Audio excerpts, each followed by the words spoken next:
Welcome back. Good morning, everybody. We are joining forces with the team at Good Morning America for this day of giving. ABC News and more than 200 ABC affiliates across the country raising money for Hurricane Harvey relief efforts by the American Red Cross. 5 days after making landfall, Harvey has made long-term effects, staggering effects. 13 million people directly affected as the storm moves from Texas into Louisiana. Mississippi, Tennessee, and Kentucky are next in the forecast for rain.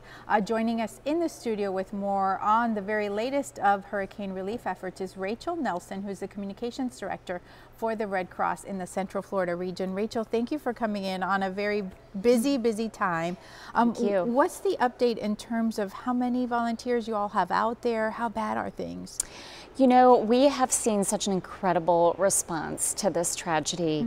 We have over 35 people locally, Central Floridians, who responded to the call and who have already deployed in assistance for hurricane relief efforts. There are nearly 2,000 people on the ground in terms of Red Cross volunteers staged across Texas and some in Louisiana as well. When you see the pictures of the flooding, it's really devastating because you're thinking they are going to feel the effects of this for months, years. Can you give the example of the CEO of the American Red Cross in the Central Florida region, just how hard it was even for her to get into the area of Houston to help? So our regional CEO, her name is Jennifer Pippa. She is a specialist in the mega shelter operations. And what we mean by that is sheltering thousands and thousands of people at one time in one location. So of course they asked for her to go as soon as she could. So she left on her journey on Saturday. She just arrived in Houston on Tuesday.